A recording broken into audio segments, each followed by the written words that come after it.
Bismillah ar-Rahman ar-Rahim, salatu wassalam ala ashrafil mursalin. Dans cette vidéo, nous allons voir comment on peut établir les bilans de masse ou bien bilans de matière pour d'abord un système non réactionnel, c'est-à-dire absence de réaction chimique, absence de réaction chimique, et par ensuite pour un système réactionnel où il y a la présence de réactions chimiques. Donc là, nous avons un réservoir qui est alimenté par un débit volumique. Donc Q, c'est un débit volumique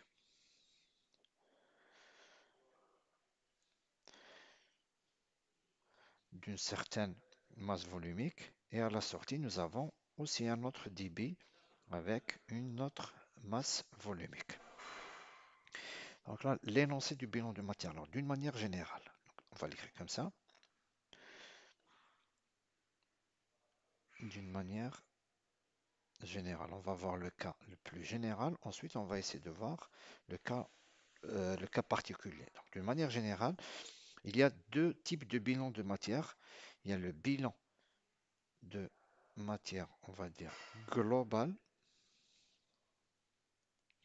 qui concerne la globalité du système étudié.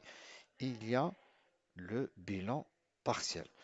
Alors, certaines remarques, avant de parler de bilan de matière, on doit d'abord définir les frontières du système étudié. Donc, si je prends par exemple ce système, je dois définir les frontières de mon système.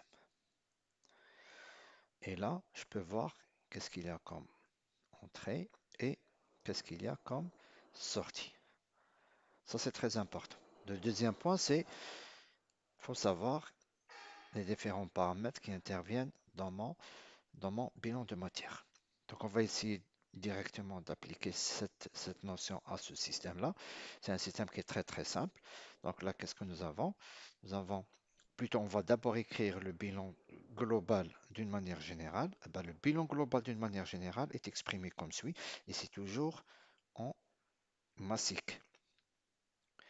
On raisonne parce que tout simplement, il n'y a que la masse qui se conserve. Donc le bilan massique, on va l'écrire comme ça. La variation de la masse à l'intérieur de mon système étudié est égale à la masse à l'entrée, le débit massique à l'entrée, moins le débit massique à la sortie. Et là, on va écrire la somme des débits à l'entrée et la somme des débits à la sortie. Donc, ce terme, c'est un terme, on va dire, d'accumulation. On l'appelle accumulation ou bien le taux de variation de la masse à l'intérieur du système étudié, qui est égal à tout ce qui est entré moins tout ce qui est sorti. Donc, si on applique cette définition à notre système, on voit que nous avons une seule entrée et une seule sortie. Et là, on va écrire, donc l'application pour ce système s'écrit comme suit, dm. Et je vais mettre entre parenthèses fonction de t égale à m.in moins m.out. Donc là, il s'agit de débit massique. Alors que là, nous n'avons pas de débit massique, mais plutôt on dispose de débit volumique, mais on peut exprimer le débit volumique en fonction de la masse volumique. Donc là, je peux écrire, alors, la masse, alors, que représente m de t? Bah, tout simplement, m de t, c'est quoi? M de t, c'est ça. C'est tout ça. C'est ça, m de t.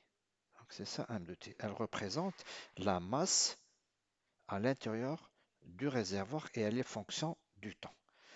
Et cette masse, je peux l'écrire que m, tout simplement, si je prends par exemple ρ, est égal à m sur v. Donc là, je peux tirer et dire que m égale à ρ fois v. Donc là, je vais écrire d égale ρ.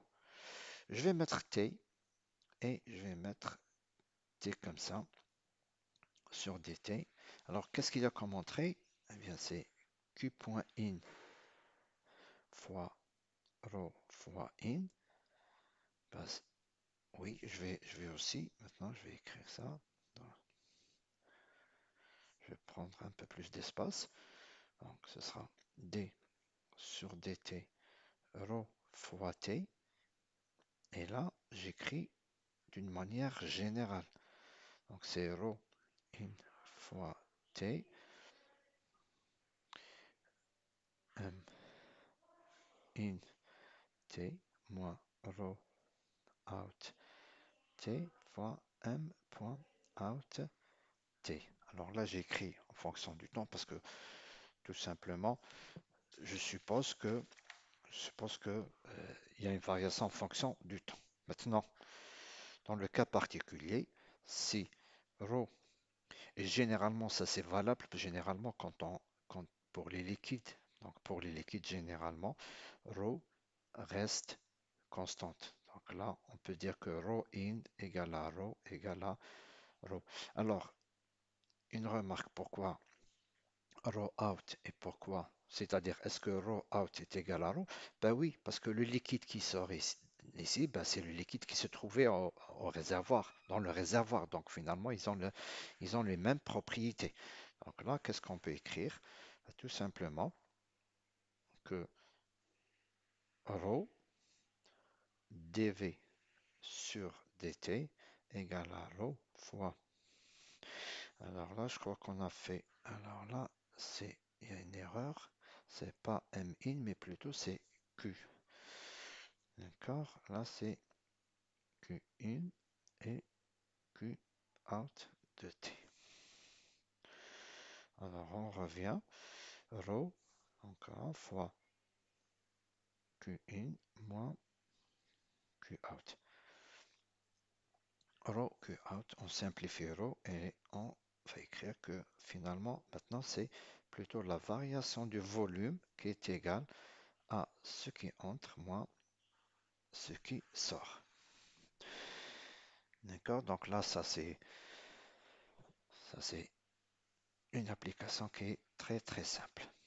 Et là, on peut encore développer, par exemple, là, c'est Q int égale à 0, donc le volume reste constant. On peut encore développer le volume, on peut aussi l'exprimer en fonction de la hauteur h. Donc je peux écrire que c'est dA fois h sur dt avec A, la section du réservoir, égale à Q in moins Q out.